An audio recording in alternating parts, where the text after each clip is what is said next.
ভোজবংশীয় রাজা উগ্রসেনের পুত্র কংস ছিল অত্যন্ত আসরিক ভাবাপন্ন। এই আকাশবাণী শোনা মাত্রই কংস এক হাতে তার ভগ্নী দেবকীর কেশাকর্ষণ করে অন্য হাতে তার অসি কোষমুক্ত করে তাকে হত্যা করতে উদ্যত হল। কংসের এই দুর্ব্যবহারে বসুদেব অত্যন্ত আশ্চর্য হলেন এবং তার নির্দয় ও নির্লজ্জ শ্যালককে শান্ত করার জন্য অত্যন্ত যুক্তিপূর্ণভাবে তিনি বলতে লাগলেন, হে প্রিয় কংস, তুমি হচ্ছ ভোজবংশের সবচাইতে যশস্বী রাজা।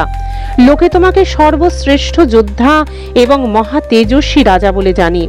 সেই তুমি কিভাবে এত ক্রুদ্ধ হয়ে তোমার সদ্য বিবাহিতা ভগ্নীকে সংহার করতে উদ্যত হয়েছ? তুমি কেন এইভাবে মৃত্যু ভয়ে ভীত হচ্ছ? তোমার জন্মের সঙ্গে সঙ্গে তোমার মৃত্যুরও জন্ম হয়েছে। সেই দিন থেকেই তোমার মৃত্যু হতে শুরু হয়েছে। তোমার বয়স যদি এখন 25 বছর হয়, তার অর্থ হচ্ছে যে ইতিমধ্যেই তোমার 25 বছরের মৃত্যু হয়েছে। প্রতি মুহূর্তে প্রতি ক্ষণে তোমার মৃত্যু হচ্ছে। তাহলে মৃত্যুতে তোমার এত ভয় কেন? মৃত্যু তো অবশ্যম্ভাবী।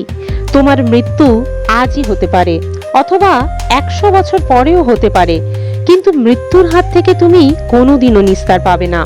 তাহলে মৃত্যুকে এত ভয় পাচ্ছ কেন? প্রকৃতপক্ষে মৃত্যুর অর্থ হচ্ছে বর্তমান শরীরের বিনাশ।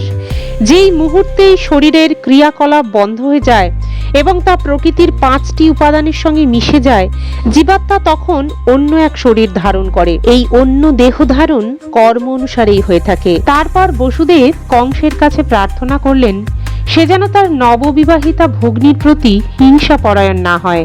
কারুর প্রতি হিংসাপরায়ণ হওয়া উচিত নয়, কেননা হিংসাই হচ্ছে ইহলোক এবং পরলোকে ভয়ের কারণ। দেবকীর হয়ে বসুদেব কংসকে বললেন যে তিনি তার কনিষ্ঠা ভগিনী, তিনি সদ্য বিবাহিতা।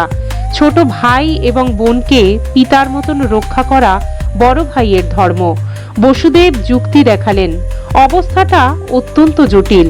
যদি তুমি দেবকীকে হত্যা করো তাহলে তোমার যশের হানি হবে। বসুদেব নানান রকম সুন্দর উপদেশ এবং দার্শনিক বিচারের দ্বারা কংসকে শান্ত করার চেষ্টা করলেন, কিন্তু তবুও কংস শান্ত হলো না, কেননা তার প্রবৃত্তি ছিল আসরিক। অতি উচ্চ রাজকুলে জন্ম হওয়া সত্ত্বেও আসরিক সঙ্গের প্রভাবেই সে সর্বদাই আসরিক ভাবাপন্ন ছিল।